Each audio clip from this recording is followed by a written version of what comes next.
Well, just like that, Ironheart came and went. Marvel released 3 episodes a week, and it was pretty forgettable. But before I talk about all that, let's talk about what I like.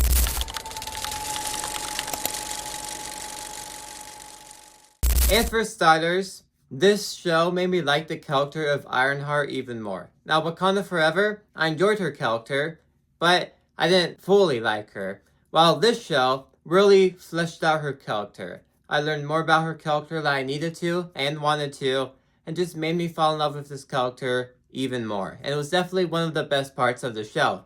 And of course, just the street level simple nature of the story.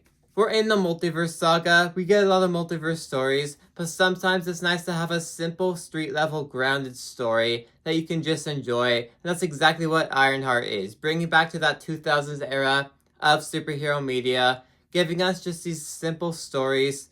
I guess the finale kind of ups the stakes a little bit, but the entire journey to get there is just this hero growing to become who they are by the end of the show. And I like those type of stories because they're simple and they still work in the comic book genre. Hence what Ironheart kind of proved. And of course, it's the nature of the show. It is kind of like Miss Marvel for just the vibe of the show. Now, I love Miss Marvel. I love the character of Miss Marvel. I really enjoy Miss Marvel as a show. These two shows aren't really on the same level, but I can say that the vibe of each show is pretty similar with each other. If you didn't like the vibe of Miss Marvel, you probably won't like the vibe of Ironheart, because they're both that kind of coming of age story. Just one did it better than the other, which I'm gonna prove very soon. And I just liked a lot of the story. I liked the direction that the story was going. I liked the overall villain. I liked the overall coming of age story. I like Ironheart as a character. Just the overall story, I did really enjoy. There's a lot of moments in the show that I like. When it comes to a lot of character moments, story moments, all of it, although I'm about to talk about everything I didn't like about it, there are still a lot of aspects I liked about this show. Kind of the story kind of helped all of it, and the story is really never a problem throughout this entire show.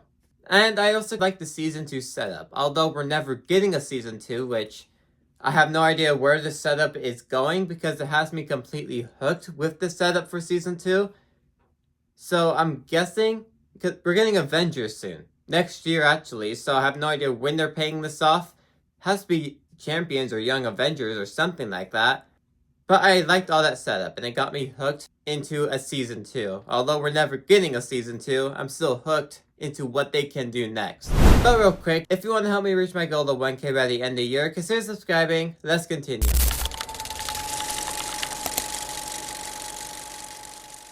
Now, simple, straightforward, this show is boring. Simple.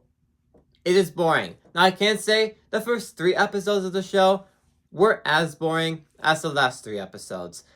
The first 3 episodes had that more simple, street level vibe, which I liked. It was still boring, but it had more of that. When you get to the last 3 episodes, it's just boring. Basically, the vibe of the first 3 episodes, it's there, but not the same, and it feels like we're in the middle of the show, so now we have to build to this finale instead of what the first 3 episodes have kind of been building out. The first 3 episodes were better than the last 3 episodes. Kind of going into the problem that every MCU show has is that this show just follows that same MCU show formula. It feels like those MCU shows back in 2022, back in 2023, or even 2021, where it just follows the same formula, has all the same problems, and it's just here for the sake of content on Disney Plus, because this show was filmed in that era.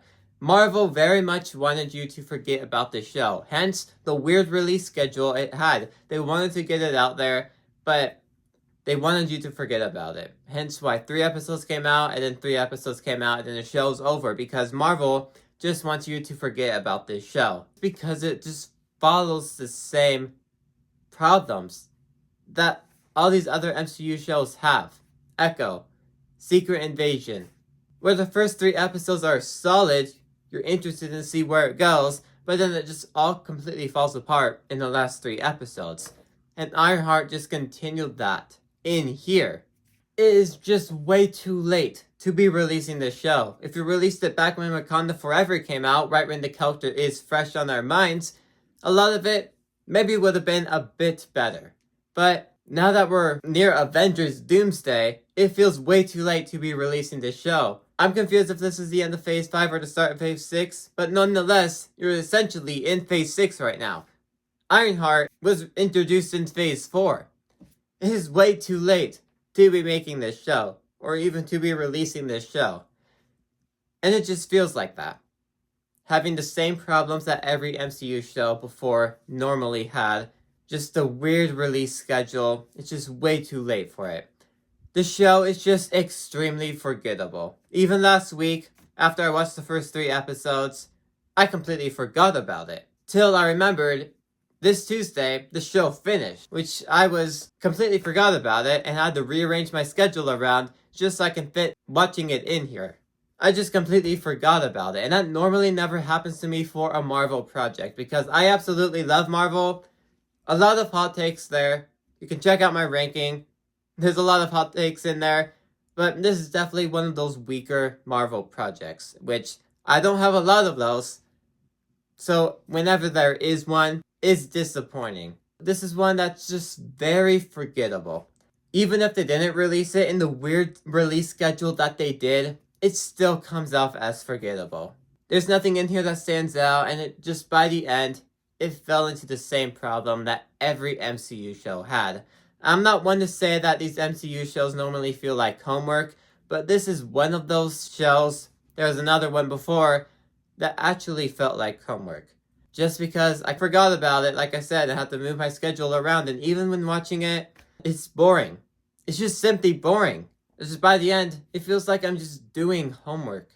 And for a Marvel project where I absolutely love this franchise and don't really think that Multiverse Saga is that bad, I see projects like this and I'm like, that kind of goes against my point of Multiverse Saga not being bad.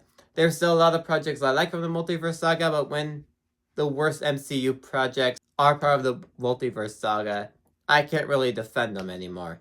But to be fair, this was supposed to come out a while ago. They just decided to release it at probably the worst stage. You're building to Avengers Doomsday. Having Ironheart in here right after you had Thunderbolts is not really the track record you want to continue your streak with. You could have just done Thunderbolts, then Fantastic Four, 2 great movies back to back, instead of having Ironheart just squeezed in between there right before Fantastic Four came out. Now Ironheart is essentially the same thing as any MCU show. It has all the same problems that they have, it's forgettable, and it feels like homework. One of those few MCU shows that actually feels like homework to me. I was willing to give the show a chance, but in the end, it's way too late to be releasing this thing. I like the character of Ironheart. I enjoyed what they did with the show and enjoyed it a bit for me not to absolutely hate on it, and still found some enjoyment out of it. But in the end, it's forgettable, it's boring, and I could have done something better with my time. Guys, if you like this video, maybe these ones on the side ones to you too. Like, subscribe, see you guys next time. Goodbye.